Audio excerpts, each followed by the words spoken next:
agradável no dia de hoje. Vamos convidar o Sr. Sebastião para orar?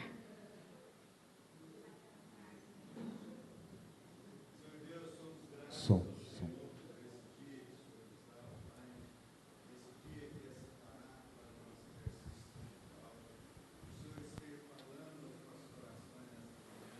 Amém.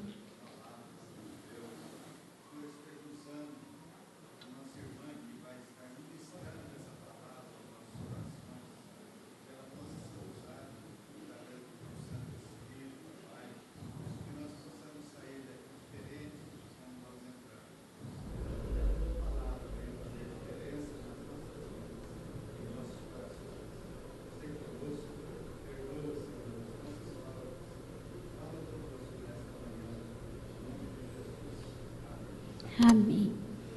A nossa lição hoje se encontra na Palavra de Deus, no livro de Atos, capítulo 7. Eu vou convidar, é uma leitura meio extensa, mas ela é muito interessante, que é todo o capítulo 7 do livro de Atos. Eu vou convidar o presbítero Zé Maria para fazer essa leitura responsiva com a classe. Atos 7. Minha Bíblia sumiu.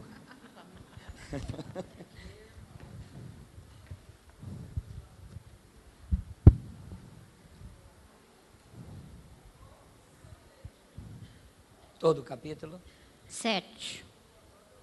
Então lhe perguntou o sumo sacerdote: porventura é isto assim? A classe.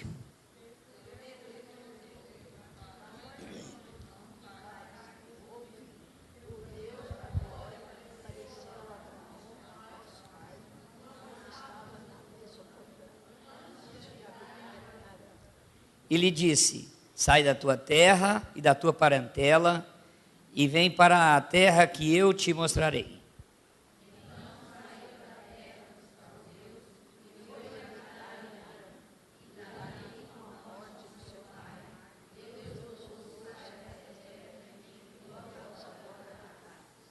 Nela não lhe deu herança, nem sequer o espaço de um pé, mas prometeu dar-lhe a posse dela, e depois dele a sua descendência, não tendo ele filho.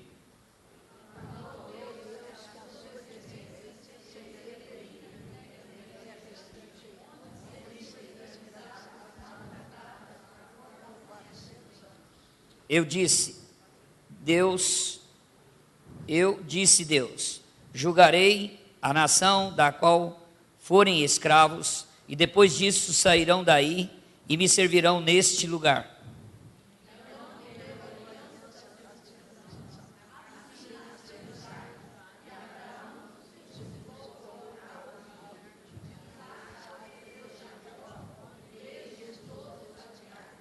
Os patriarcas, invejosos de José, venderam-no para o Egito, mas Deus estava com ele.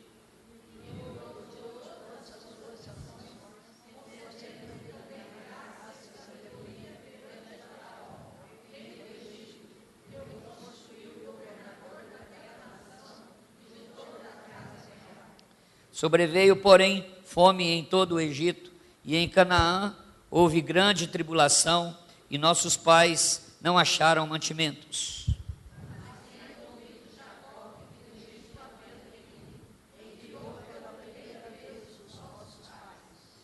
Na segunda vez, José se fez reconhecer por seus irmãos e se tornou conhecida de Faraó a família de José.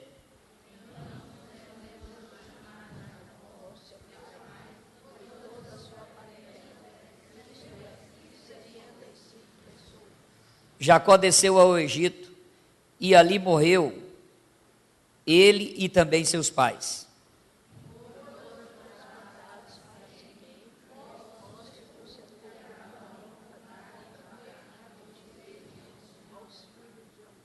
Como, porém, se aproximasse o tempo da promessa que Deus jurou a Abraão, o povo cresceu e se multiplicou no Egito.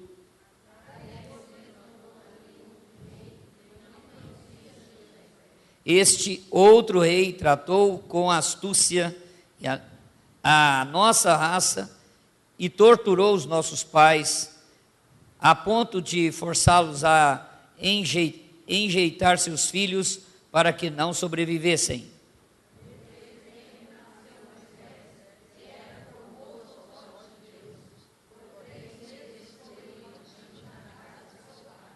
Quando foi exposto à filha de Faraó, o reconheceu e criou como seu próprio filho.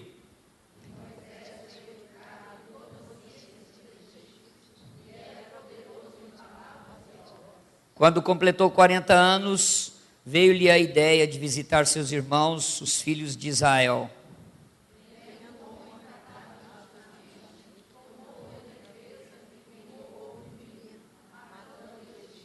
Ora, Moisés cuidava que seus irmãos entenderiam que Deus os queria salvar por intermédio dele, mas, porém, não compreenderam.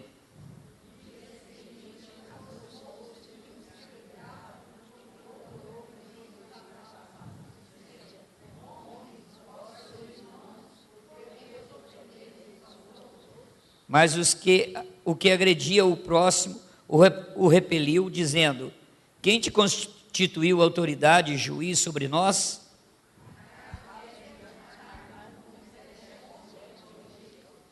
A estas palavras Moisés fugiu e tornou-se peregrino na terra de Midian, onde lhe nasceram 2 filhos.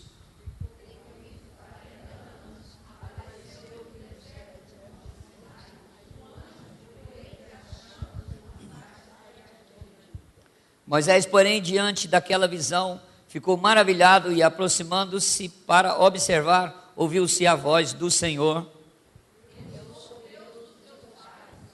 Deus de Abraão, Isaque e de Jacó.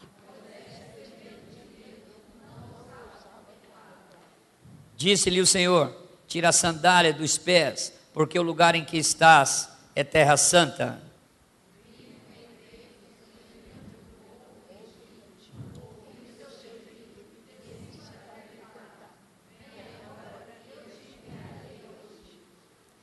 A este Moisés, a quem negaram reconhecer, dizendo: quem te constituiu autoridade e juiz? A este enviou Deus como chefe e libertador, com a assistência do anjo que lhe apareceu na sarça.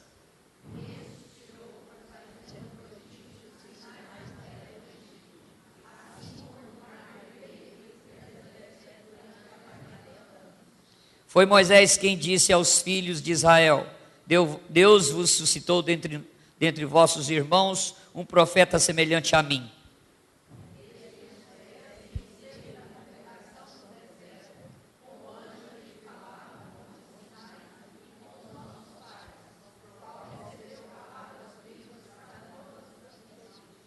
A quem nossos pais não quiseram obedecer, antes o repeliram, e no seu coração voltaram para o Egito.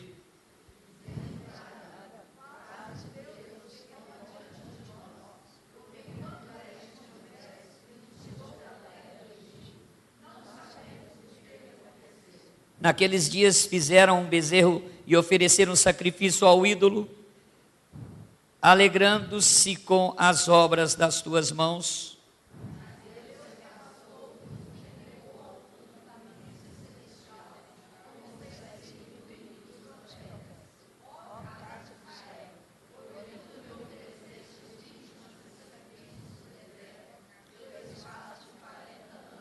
E acaso não levantastes o tabernáculo de Moleque e a estrela do Deus Rendã, figuras que fizestes para adorar? Por isso vos desterrarei para além de Babilônia.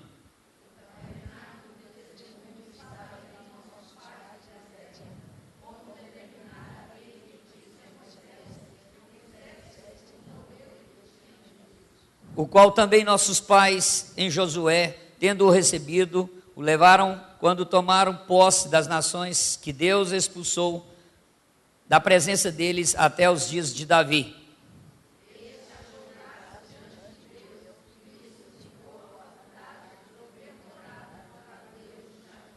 mas foi Salomão quem lhe edificou a casa.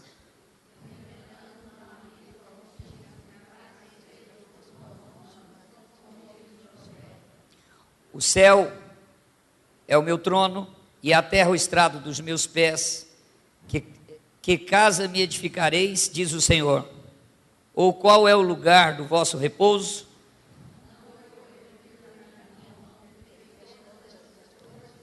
Homens de dura cerviz e incircuncisos de coração e de ouvidos, vós sempre resististes ao Espírito Santo, mas como fizeram vossos pais, também vós o fazeis.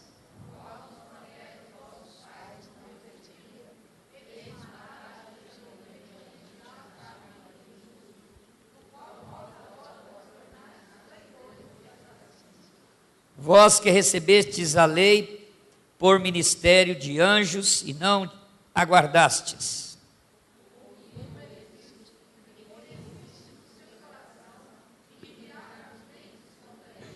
Mas Estevão, cheio do Espírito Santo, fitou os olhos no céu e viu a glória de Deus, e Jesus lhe estava à sua direita.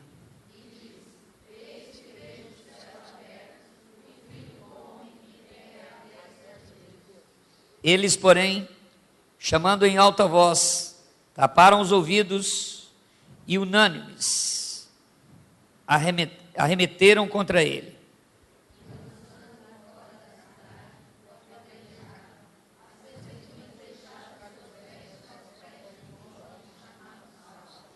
E apedrejaram Estevão, e invocava e dizia: Senhor Jesus, recebe o meu espírito.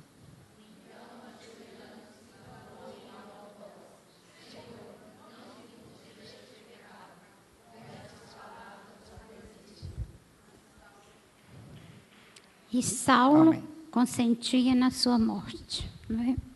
É um texto longo, porém mostra a vivência de Estevão com a palavra de Deus. Bem, a nossa lição hoje tem o título de A Importância da Palavra de Deus para a Igreja em Missão. No fim dessa lição, nós deveremos sair daqui conscientizados da importância da palavra de Deus, que ela tem um papel central para a missão da igreja. E nós temos que ter mais zelo e cuidado ao estudá-la.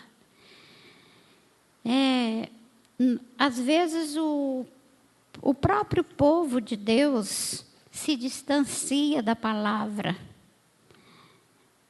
E nós somos chamados povo do livro. Por que os crentes são chamados povo do livro? Porque realmente é o povo que usa as Escrituras. É o povo que lê as Escrituras. Não é? E ela é muito importante, porque como palavra de Deus, a Bíblia diz que ela é espada de 2 gumes. O que quer dizer isso, espada de 2 gumes?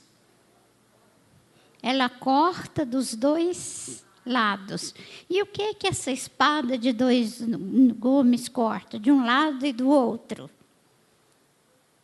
Por que espada, essa figura foi usada, a espada de 2 gumes?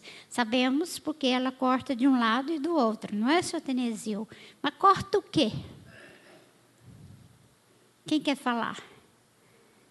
Quem quer dar uma sugestão? Pode falar, o senhor quer falar?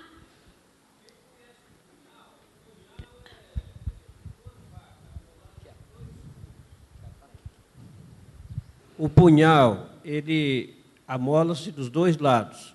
Então, esses assassinos, ele tem mais ou menos 20 centímetros de comprimento. É uma arma muito perigosa. É arma branca, mas é perigosa. Sim. Corta-se dos 2 lados. O senhor reafirmou o corte dos 2 lados. Mas eu pergunto, corta o quê?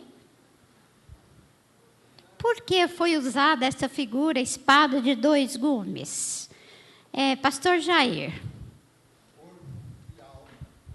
corpo e alma. O professor Jair disse, né, que essa espada corta corpo e alma. Eu estava lendo um artigo do pastor Hernandes. Ele disse que a figura foi usada porque, de um lado, ela traz a salvação, aplica a salvação, e do outro lado condena os perdidos. Então, de um lado, ela traz a salvação, e quem não quer está perdido. Por isso, é uma espada de dois gumes. Fala, professor. A Bíblia diz que quem crê não é julgado.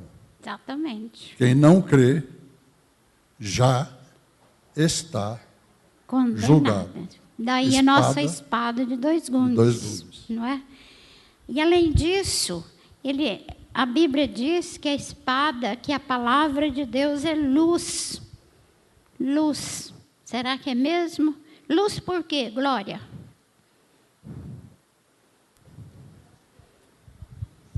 Hã? Porque ela nos conduz. Porque ela clareia, né? Ela é luz, ela mostra o caminho certo. Ela clareia a mente e o coração das pessoas. Por isso, quem lê a palavra tem a iluminação para seguir o rumo certo. Quando chega numa encruzilhada, a gente sabe que direção tomar. Todo mundo aqui já experimentou chegar numa encruzilhada e ficar meio indeciso. A gente não sabe se vai para a direita, se vai para a esquerda, e agora? Não é? Mas qual é o caminho, né? E quando erra, o que acontece? Como diz a expressão, dá com os burros na água, não é? Mas ela dá sabedoria. Então, ela faz com que nós peguemos o caminho certo. E na encruzilhada nós sabemos para onde ir. Dois caminhos, o largo e o estreito. E nós sabemos que o estreito é o que conduz aos céus. Diz também que a palavra de Deus, ela é pão. Por que ela é pão, Leonor? É alimento. Muita gente tem sede, tem fome de Deus. E nós precisamos, a Leonor está dizendo que como a gente alimenta fisicamente, nós precisamos do alimento espiritual. E a palavra de Deus é este alimento que faz bem às nossas almas. E muita gente tem fome de Deus, fica procurando, né, às vezes por meios errôneos, e não encontra, mas quando ele encontra com a palavra, aí ele é realmente saciado dessa fome, não é? E a palavra de Deus também é água. Por quê, meu irmão, lá atrás, de camisa amarela? Por que é água? É você mesmo, de camisa amarela. Não é? Por que a palavra de Deus é água? Mata a sede. Mata a sede, não é? É isso mesmo. Ela mata a sede. Muitas pessoas têm sede de Deus e buscam a Deus. Vê falar que ali está fazendo milagre, corre para lá. A outro lugar, corre para lá. E às vezes vai e não encontra e não matam a sua sede. Além dela matar a sede espiritual, ela é pura, cristalina, ela lava a sujeira, lava as imperfeições, não é? Tem esse poder de lavar, deixar a gente limpo, não é? Coisa boa. Pois é, quem beber jamais terá sede, né? Deixa a gente limpinho também. Coisa boa é quando a gente está sujo e toma um banho, não é não? Bom demais, não é? E a palavra de Deus é assim, né, Beth? Deixa a gente limpo, puro, não é? E a palavra de Deus também é espelho. Por que espelho, Inês? Porque ela é transparente. Ela nos revela, mostra, né? E a gente gosta de um espelho, não? Ontem eu estava fazendo um estudo lá na Igreja da Liberdade e a mulher disse, eu vou fazer uma técnica, não é? E pegou um chapéu e pôs um espelho dentro. A primeira pessoa que ela perguntou foi a mim, eu até estranhei, que ela disse, você tira o chapéu para essa pessoa? Quando eu vi, era eu. Eu pensei, ué. E eu fiquei naquela dúvida, será que eu tiro o chapéu para mim ou não? Aí eu disse, não, eu tiro sim. Ela disse, mas por que você tira o chapéu? Eu disse, porque eu sou pessoa temente, abençoada por Deus, por isso eu vou tirar o chapéu para mim. E assim ela foi passando. E a palavra de Deus é espelho, porque quando eu me olhei, o espelho aumenta, né? Eu vi um rosto grande, né? E a palavra de Deus é assim, ela mostra as imperfeições. Às vezes a gente vê o que a gente não gostaria de ver, não é? E no espelho é uma coisa boa, né? Todo mundo gosta para ver se está mais bonitinho, dá um quebradinho no cabelo para aqui, para ali, não é? Melhora o batom, passa mais um pouquinho de pó, vai mostrando as imperfeições. E a gente quer ficar bonito. E para Deus também é importante, a palavra é um espelho, porque mostra as nossas imperfeições, para a gente ficar bonitos para Deus. Não é? As mazelas da nossa alma, os nossos pecados, as lutas interiores que a gente tem, tudo a palavra de Deus mostra. Então é muito importante a palavra de Deus para uma igreja que quer fazer missão. Isso é muito importante. E nós nos deparamos hoje com um texto aqui de um grande homem de Deus chamado Estevão, né? Era um homem que conhecia a palavra. E esse homem, de certa maneira, com a sua ousadia, com a sua coragem espiritual, com a fé, porque nós temos referência de Estevão, que ele era um homem de fé e cheio do Espírito Santo. E ele falava de Jesus com toda ousadia, e aquilo foi causando um mal-estar no povo. E eles começaram a fazer uma campanha contra Estevão, e ajuntaram até falsas testemunhas contra ele. E quando chegaram até Estevão para perguntar realmente por que ele fazia aquilo, qual foi a arma que ele usou, seu Tenésio? O que ele falou? O senhor se lembra o que ele usou? O que Estevão usou? Que o povo, diz aqui a palavra de Deus, que eles enfureciam o coração e rilhavam os dentes contra ele. E perguntaram para ele se realmente era aquilo que ele, se era aquilo que ele estava falando, se ele confirmava ou não aquilo que ele estava pregando e falando. Ele usou a própria palavra para se defender. E aí a gente percebe que ele era um homem que tinha grandes conhecimentos, por isso nós fizemos questão de ler o texto todo. Ele começou citando a Bíblia desde onde? Dos primeiros pais, Abraão, a sua chamada, e foi discorrendo, quando Deus o chamou da cidade de Ur, das Caldeias, e ele deixou tudo para servir a sua peregrinação. Ele falou do seu filho de Isaac foi para o José, que foi um homem de Deus. Falou de Jacó, de José, né? Falou da vida do povo de Israel, da sua desobediência. Falou também de Moisés, do preparo dele, da missão. Tudo Estevão foi citando. Foi citando tudo, mas o sangue daquele povo se agitava e fervia de ódio. Como esse homem, na hora da morte, com esse confronto, e tem coragem de expor ainda a palavra de Deus. E o ódio foi crescendo. A turba foi ficando ensandecida. E o qual ele chegou até Isaías, mostrou que Deus não é Deus de ficar num templo, mas é o Deus que governa todo o universo, está em toda parte. Tudo ele falou. E o que aconteceu? Ele foi apedrejado, tirado fora da cidade e apedrejado por causa da palavra de Deus.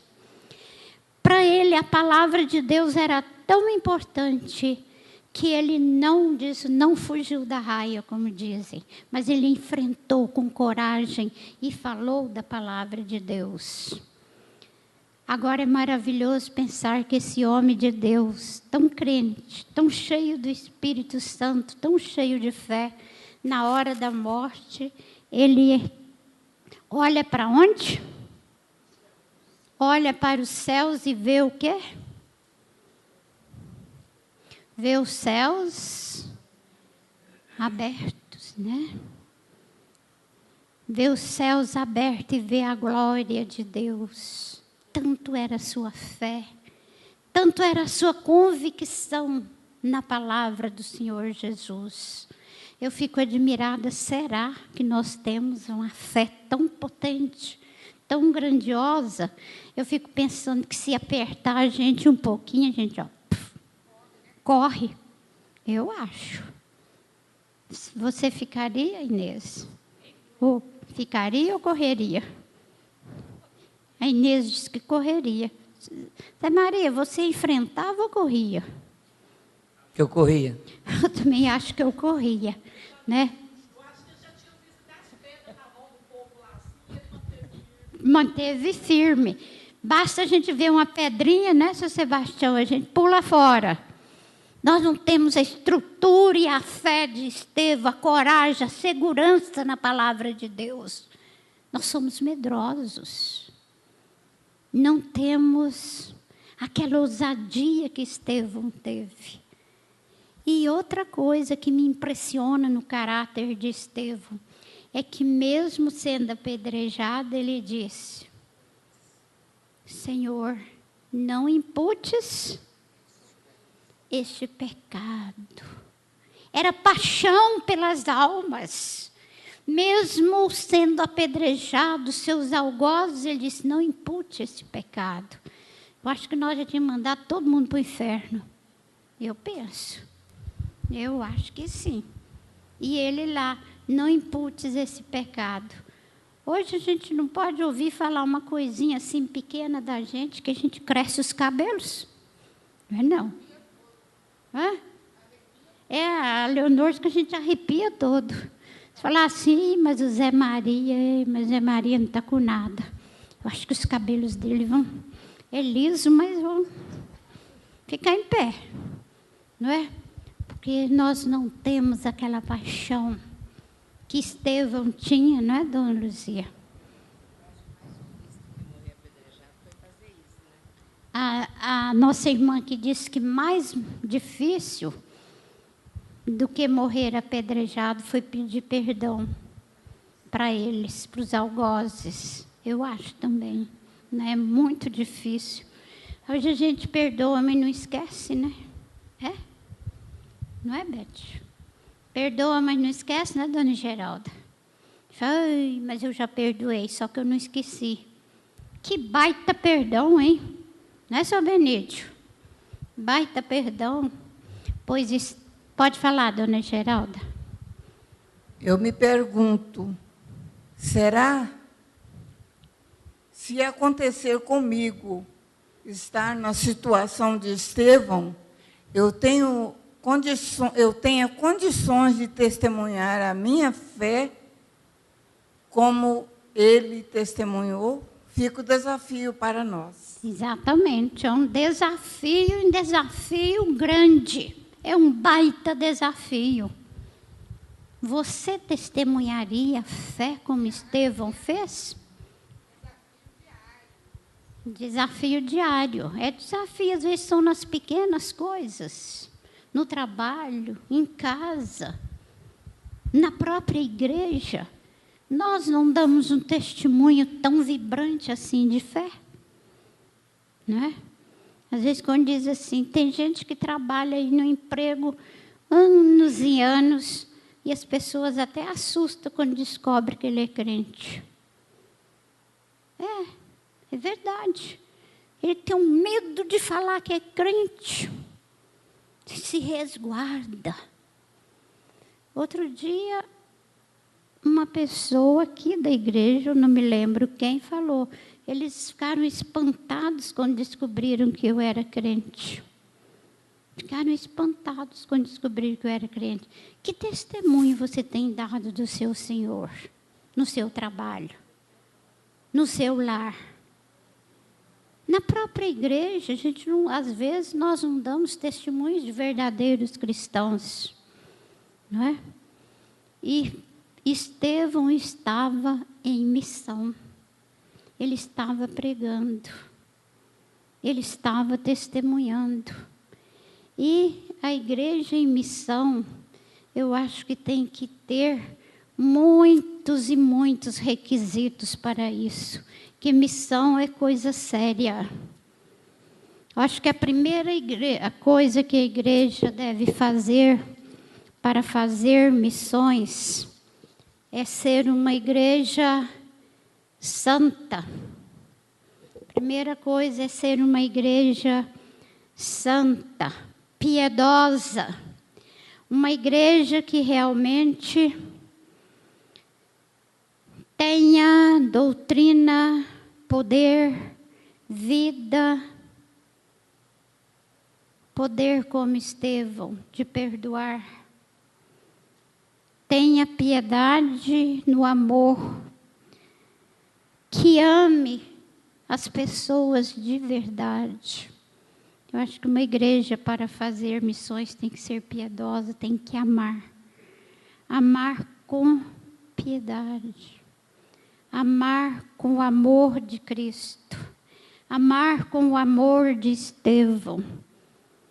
Se a gente não é capaz de amar de verdade os nossos irmãos que estão aqui dentro, como nós vamos fazer missão lá fora? Então, a primeira característica é amar. Amar de verdade os nossos irmãos. Outra coisa, uma igreja para fazer missões e usar a palavra de Deus, ela tem que ter poder. E Jesus disse que todo poder nos é dado. Se Estevão não tivesse o poder do Pai, ele fracassaria, não é, Maria Helena? Mas ele estava revestido de todo o poder do Pai, poder do Espírito Santo. Não adianta um crente, uma igreja querer falar de Cristo se ela não tem uma vida de poder. Se ela não tem intimidade com o Pai e recebe dele a cada dia esse poder. É o alimento. Exatamente. E precisa ter também, a igreja precisa ter uma doutrina sã. Não adianta eu querer falar do evangelho aos outros se eu não tenho uma doutrina santa, pura, genuína, simples como é o evangelho de Deus. Tem que ser uma doutrina pura, santa, porque as falsas religiões estão aí proliferando como rastilho de pólvora. Não adianta eu querer apresentar coisas avantajadas, arrebatadoras, mas eu tenho que apresentar a doutrina singela e simples, como foi nosso Senhor Jesus.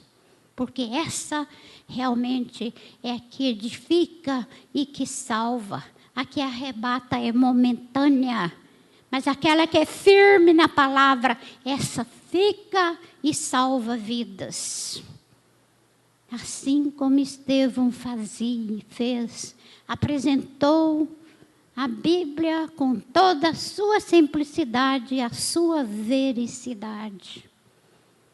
Para fazer missão, há muitos requisitos. A igreja tem que ser uma igreja de oração. Porque a oração é o oxigênio da alma. A gente respira o oxigênio puro, porque eu estou falando com o meu Pai. Né? Exatamente. Então tem que ser uma igreja que dobra os joelhos. E tem que ser uma igreja também que tenha paixão pelas almas. Não é? Tem que ser uma igreja que tenha muita e muita paixão pelas almas. Isso é muito importante. Porque muitas vezes nós somos tão indiferentes, indiferentes mesmo, à dor, à dificuldade, às lutas, àqueles que estão aí fora. Nem ligo, ele que se dane, ele que se vire. Olha, é muito séria essa coisa da gente levar a palavra de Deus e fazer missão. Às vezes a gente nem importa, né? Vocês, por acaso, no correr da semana, do mês, do ano, sente realmente uma verdadeira paixão por aqueles que estão caídos aí fora? Você se preocupa com aqueles jovens que não têm oportunidade na vida, que estão feridos, maltratados pelas drogas?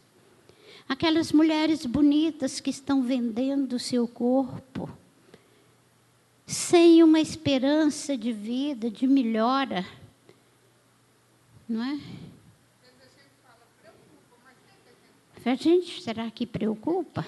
Será que nós sentimos dor aqui dentro por essas pessoas, como Estevão fez? Não impute o pecado sobre eles. Não impute. Será que nós sentimos essa dor? Às vezes a gente não se preocupa nem com os que estão dentro da nossa casa, que não são evangélicos. Nem com os que estão. Então é muito sério levar a palavra. Então nós temos que estar cheios dessa palavra para poder levá-la. Ler a palavra, aprender dela. Às vezes nós fazemos tão pouco da palavra, mas isso acontece com os melhores crentes. Crentes novos, crentes velhos. O grande pregador e servo de Deus, John Bunyan, disse que às vezes ele lia, olha, veja, ele confessou, que às vezes ele lia a palavra de Deus, que num pequenino texto, ele tirava uma grande lição e uma grande inspiração. Mas muitas vezes, ele às vezes lia a Bíblia inteira e parecia um galho seco. E às vezes acontece isso com a gente. A gente lê a Bíblia e tira uma lição preciosa. Ela te manda ir para fora pregar e você recebe, né, aquela orientação. Ela te conforta, ela te consola, você recebe. Mas muitas vezes você lê também e fica no vazio. E isso que João Bunyan está dizendo, que muitas vezes ele lia e ficava no vazio. Então ele disse lá na sua argumentação, a Bíblia parecia um galho seco. Então ele dizia, inflame esse galho seco, que ele é capaz de encher todo o seu interior com a graça e com a bênção de Cristo. Então, ao ler a palavra, eu acho que nós temos que orar até e pedir a Deus, dá-me a lição que tu tens para mim hoje. Revela o que tu queres de mim. Outro dia eu fui dormir e eu pensei, hoje eu vou ler só, eu gosto de ler pelo menos um versículo antes de dormir. E li aquele que o Senhor é nossa fortaleza e socorro bem presente. E deitei e falei, mas eu já sei isso. Pô, deitei e pensei, mas eu já estou cansada de saber disso, o que a palavra me falou? Voltei, levantei e li de novo. Aí me deti na palavrinha, bem.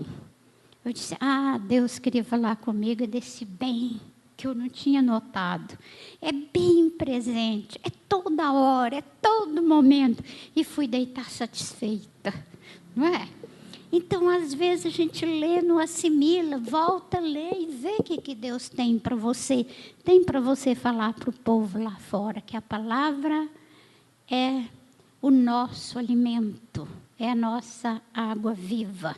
E fazer missão, levar a palavra, nós devemos que estar alicerçado nela. Ela tem que ser a nossa base. Sem palavra não há evangelização. Sem a palavra de Deus não há arrependimento. E eu acho também que outra coisa, antes de fazer missão, a igreja tem que deixar que Cristo seja supremacia na igreja. Onde as pessoas sejam amadas de verdade e os pecadores seja a paixão da nossa alma.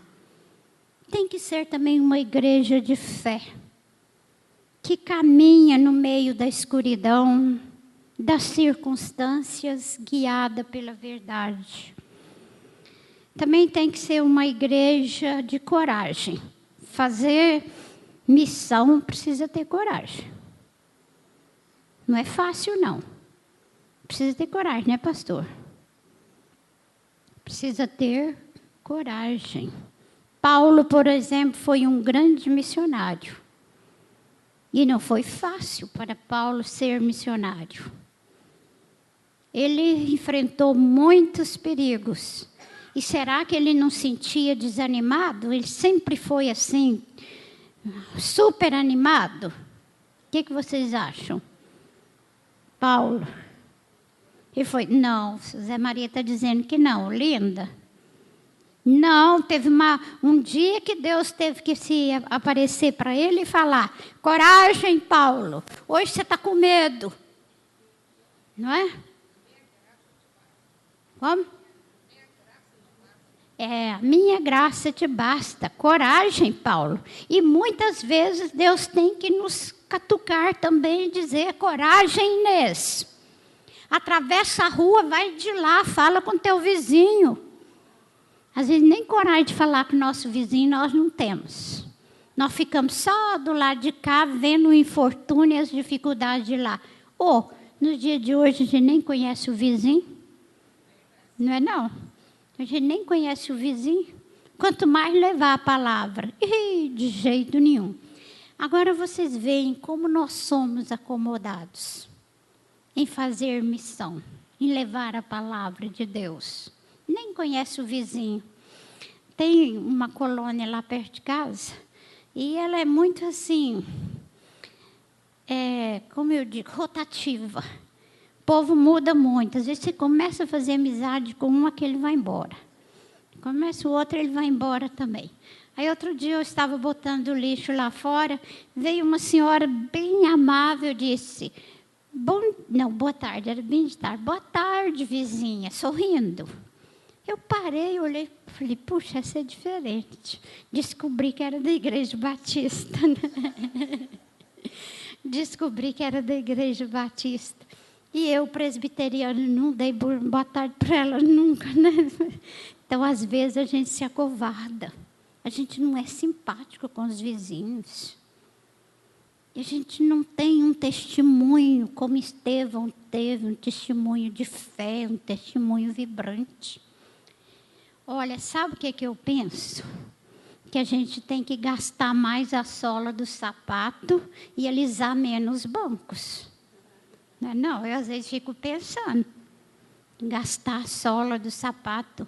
A igreja primitiva evangelizou a geração da sua época, com toda a ousadia que Estevão era da igreja primitiva.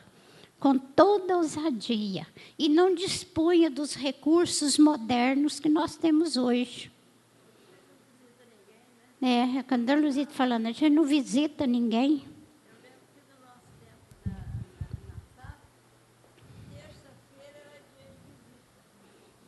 Vou ali que eu vou falar e ela fala junto. Dava aonde a gente ia. E nós saímos toda terça-feira para fazer visita. Então, era uma bênção, né, dona Luzia? Era uma bênção. Isso, quanta gente que... Gente, eu ficou na minha cabeça, onde o Belar trabalhava, tinha uma família. A família foi toda para a igreja. Pois é, Foi uma havia visita resultado nossa. de uma visita, não é, Maria Esther? Então, nós somos negligentes em levar a palavra. Tia Liz, Sim, quem está? eu queria só compartilhar, embora meu esposo não está na igreja, mas ele continua firme com o Senhor, e está vindo uma família aqui na igreja, que o filho, ele começou a usar droga há pouco tempo, e foi no acampamento, aceitou a Jesus, mas ele está tendo dificuldades, veio algumas vezes, mas às vezes não, e a gente sabe a luta. Aí eu contei a história para o meu marido e falei, vamos lá. E nós marcamos a visita. Eu orava só de longe, no prédio da minha sacada, eu ficava orando.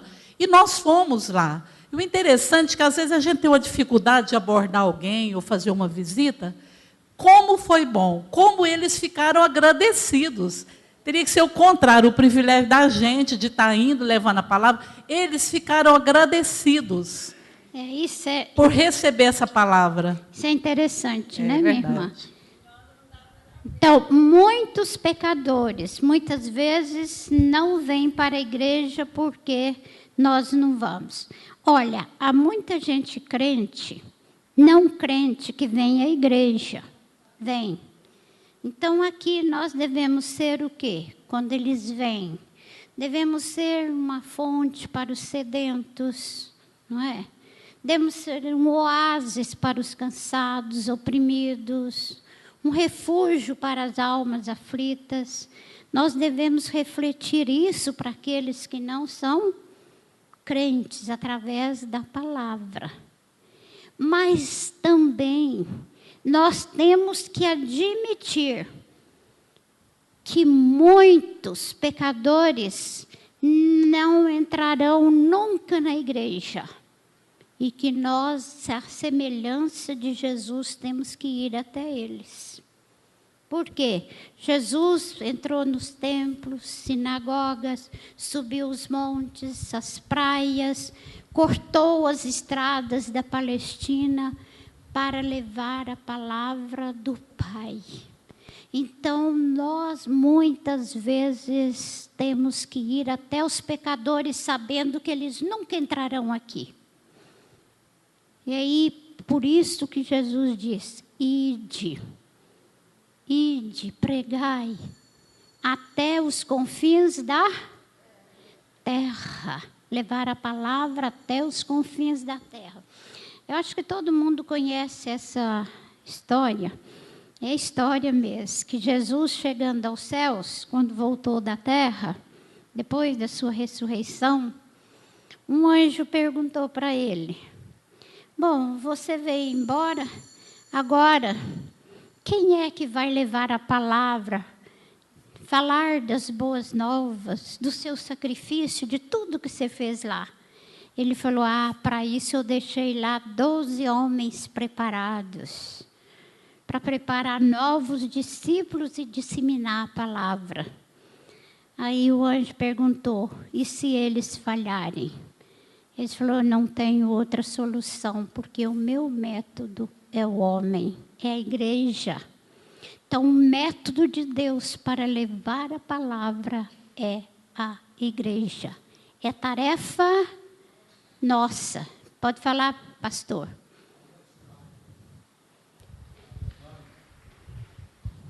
Enorme.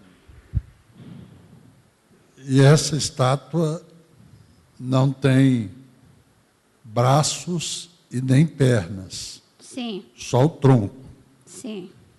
E há uma epígrafe, uma descrição, uma inscrição embaixo.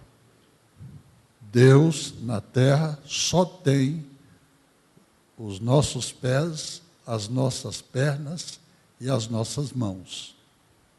Interessante, né?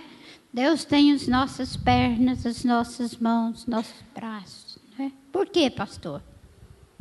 Por quê? Mas alguém Sim, esclarecido, certamente sim, vivo, escreveu: sim.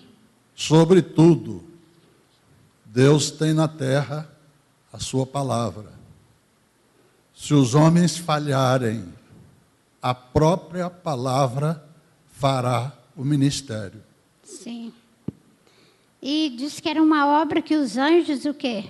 Gostariam de fazer E foi designada aos homens. aos homens. Então é incumbência nossa levar a palavra.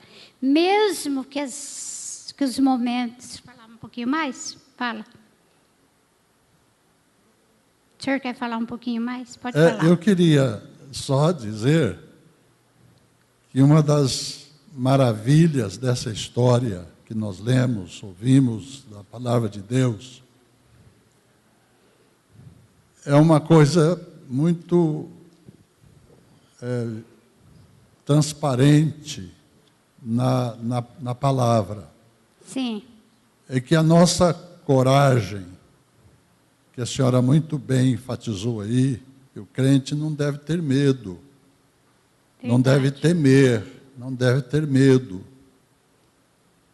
Porque a reação do incrédulo é a violência. Mas a reação do cristão, do crente em Cristo, convicto, é a humildade. É a submissão a Deus e a humildade, e etc.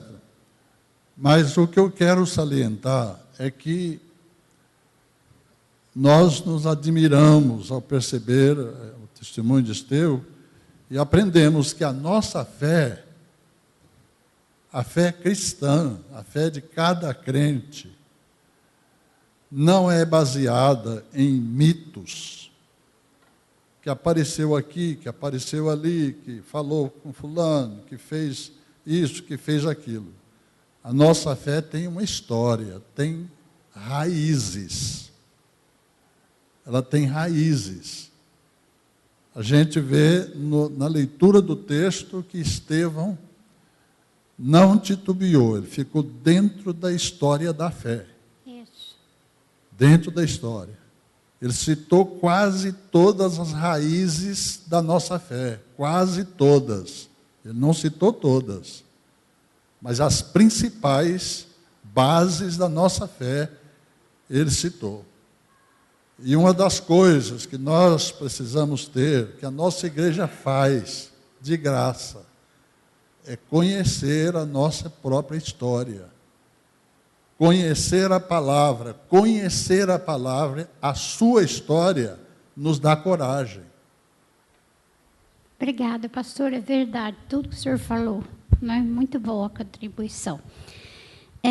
Quando eu estava preparando a lição, eu dei com um texto, entre aspas, dizendo assim, que achei bonito, aquele que leva a palavra tem que ter no seu coração o temor de Deus, a doçura e a autoridade de Cristo e a alegria e o calor do Espírito Santo. Achei muito bonito essa frase que alguém escreveu, não identificou, porque quando a gente tem o temor de Deus, nós temos a palavra, temos a doçura de Cristo no momento que precisamos ser doces, mas também autoridade na hora certa. E temos que ter também o quê? A alegria efusiva do Espírito Santo e o seu calor que nos impulsiona, que nos inflama a ir. E o importante é que essa disseminação da palavra tem que ser urgente. Porque a palavra de Deus nos ensina que os campos são grandes e estão brancos, prontos para a ceifa. E todos nós sabemos que uma colheita, se não fizer na hora, ela vai perder. Isso mesmo. Então, os campos estão brancos e são grandes. E outra coisa, os obreiros ou os ceifeiros são poucos. Porque pode contar na igreja, numa igreja de 1000, quantos ceifeiros nós temos? Às vezes, muito poucos falam da palavra para outras pessoas. Não é? E também o tempo urge. Está passando e Jesus está às portas. Então é preciso pregar agora a tempo e fora de tempo, porque o Senhor está chegando. E isso é uma responsabilidade da igreja que deve estar em missão. Agora é interessante notar que Deus chama uns para ir e outros para ficar. Ele chama uns para ir, pegar na extremidade da corda e descer até as regiões mais sombrias e resgatar aquelas ovelhas errantes. Mas outros crentes são chamados para ficar e segurar na ponta da outra corda, para sustentar e também para puxar na hora certa, para contribuir, para orar. Não é? E você foi chamado para ir ou para ficar? Descubra para que Deus te chamou. Para ir até os lugares mais longínquos ou para orar e sustentar aqueles que foram.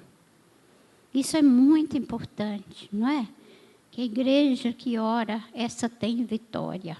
E nós temos que orar. Quantos missionários nós temos aí fora? E vamos ser sinceros. Quem de nós faz pelo menos uma oração semanal pelos missionários? Sejamos sinceros mesmo. Uma oração semanal pelos missionários, que muitos estão correndo risco de vida com suas famílias lá fora. Quantos de nós ora para que Deus abra as portas para eles fazerem um trabalho promissor e ganhem almas para Cristo? Não é? Às vezes a gente não faz, né, São Bené? Nem lembra. Ele foi porque quis, está passeando, está bom, está no bem bom. Não é assim, não. O trabalho é difícil, é pesado, a luta é grande, os perigos são grandes. Só que eu gosto muito de pensar que, embora a gente esteja no meio de um rio caudaloso, de problemas, de um fogo que queima, Deus é o quarto que está na fornalha ardente. Não é?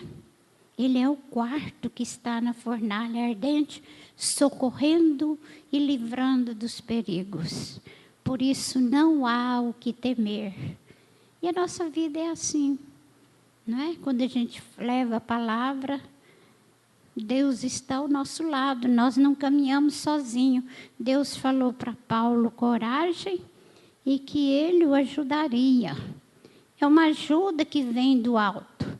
Não se trata de autoajuda, não. É a ajuda do alto mesmo, não é? Então, nós temos que ir com galhardia. E a incumbência é nossa. E onde evangelizar? Onde fazer missão?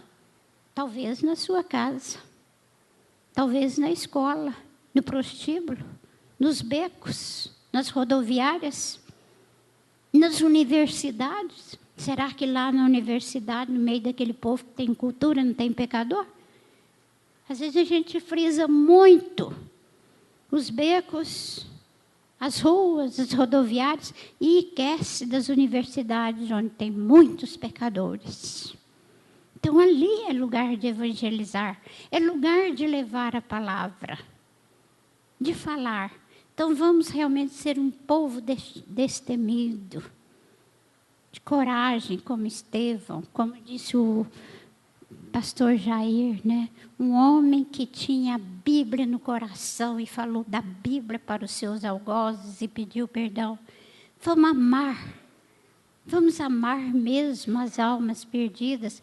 Eu lembrei agora de Raquel, que ela disse: Senhor, dá-me filhos, senão eu morrerei. Vou fazer essa oração: Senhor, dá-me almas para ser salva, senão morrerei. John Knox também, não é, pastor? Ele disse, Senhor, dá-me a Escócia para Cristo, senão eu morro. Quem já orou? Senhor, dá-me Uberlândia para Cristo, senão eu morro. Vamos a orações fortes, orações de poder, e para que Deus coloque Uberlândia a seus pés. Porque nós podemos ser uma igreja de poder. Muitas vezes a nossa igreja está cheia de gente, mas vazia de poder. É preciso, sim, de uma igreja cheia de gente, mas cheia de poder também, para conquistar Uberlândia para Jesus. E nós faremos isso com a graça e a bênção de Deus. Que essa igreja seja realmente uma igreja em missão que leve a palavra do Senhor para todos os cantos. Amém?